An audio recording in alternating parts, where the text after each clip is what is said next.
तर दुसरीकडे शेजारच्या वरळीतून शिवसेना मिलिंद देवरा यांना उमेदवारी मिळण्यावर त्यांच्या उमेदवारीवर जवळपास शिक्कामोर्तब झालेला आहे। त्यामुळे वरळीतून आदित्य ठाकरे यांच्यासमोर आता मनसेच्या संदीप देशपांडेंसोबतच मिलिंद देवरा यांचंही मोठं आव्हान असणार आहे।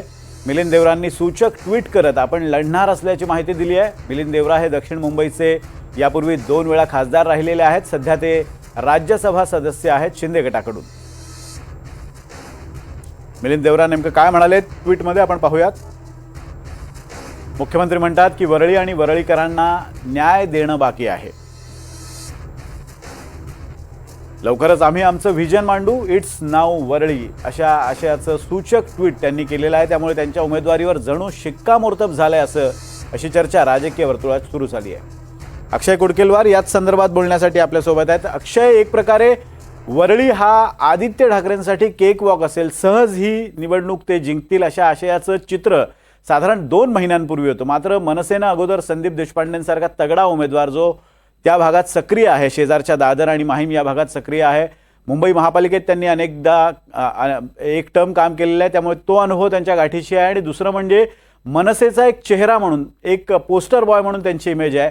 त्यातच आता शिंदे गटानं सुद्धा एक ट्रम्प कार्ड खेळलं असं म्हणता येईल, कारण वरळीतून मिलिंद देवरा यांना उमेदवारी देण्यावर जवळपास शिक्कामोर्तब झालेला आहे। आणि मिलिंद देवरा यांचा जर कॉस्मोपॉलिटन वावर पाहिला तर तिथं त्यांना फायदा होऊ शकतो। त्यामुळे आदित्य ठाकरेंसाठी ही निवडणूक सोपी नसेल।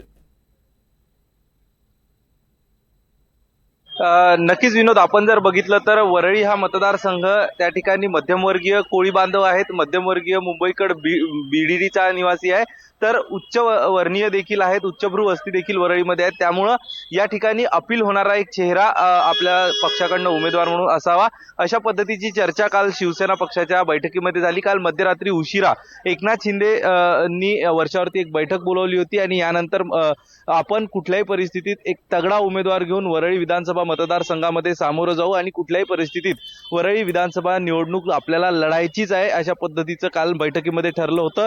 आणि यासाठी चेहऱ्याची चाचपणी सुरू होती। आपण जर बघितलं तर गेल्या काळात चायना एनसी या देखील तयारी करत होत्या, ते शिवसेनेत प्रवेश करून या मतदारसंघातनं लढतील अशी चर्चा होती। मात्र आता या सगळ्या शक्यता आता संपलेल्या आहे। वरळीतनं शिवसेना पक्षाकडनं मिलिंद देवरा हे उमेदवार असणार आहेत, जवळपास निश्चित झालेला आहे। आज संध्याकाळपर्यंत यादी जाहीर होईल आणि यामध्ये 2 नव्या नावाची घोषणा केली जाईल।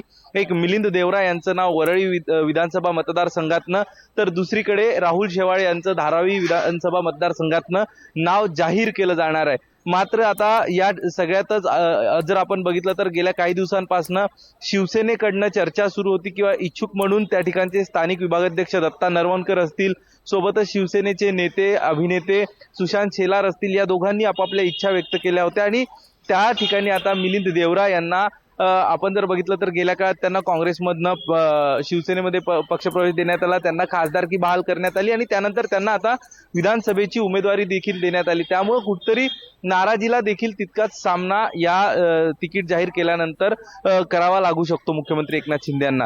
दुसरीकडे सगळ्यात महत्वाची दुसरी जी चर्चा होती की आदित्य ठाकरे विरुद्ध संदीप देशपांडे अशीच रंगत होईल आणि शिवसेनेकडनं तितकासा तगडा उमेदवार दिला जाणार नाही अशी चर्चा होती। मात्र ज्या पद्धतीने आपण जर बघितलं तर शिवसेनेनी अमित ठाकरे यांच्या समोर देखील सदा सरवणकर हे उमेदवार दिले, त्यासोबत शिवसेनेनी आता वरळीत देखील उमेदवार दिला आणि शिवसेना पक्षाच्या बैठकीत सातत्याने हे ठरत होतं की ज्या ठिकाणी आदित्य ठाकरे यांनी जर मुख्यमंत्र्यांना आवाहन केलं असेल की तुमच्या ठाण्यातनं देखील मी लढू शकतो, तर अशा वेळी आपण आदित्य ठाकरे यांच्या समोर दुबळा उमेदवार देऊन चालणार नाही, आपणही तितक्याच ताकदीनं लढलं पाहिजे। त्यामुळं मनसे या पक्षाचा विचार न करता आपण त्या ठिकाणी एक चांगला उमेदवार निवडणुकीच्या रिंगणात उतरवावा अशी पक्षातील अनेकांची इच्छा होती आणि त्यावरूनच आता आपण जर बघितलं तर या ठिकाणी मिलिंद देवरा हे शिवसेनेचे उमेदवार असणार आहे। तशा पद्धतीचं सूचक असं ट्विट काही वेळापूर्वी मिलिंद देवरा यांनी केलंय। मिलिंद देवरा यांनी एक सूचक ट्विट केलेलं आहे, त्यामुळे आता या मतदारसंघातून मिलिंद देवरा हे अधिकृत उमेदवार शिंदे सेनेचे असतील आणि तिथं आदित्य ठाकरेंना एक कडवं आव्हान त्याला तोंड द्यावं लागू शकतं। धन्यवाद अक्षय दिलेल्या या अपडेट्सबद्दल।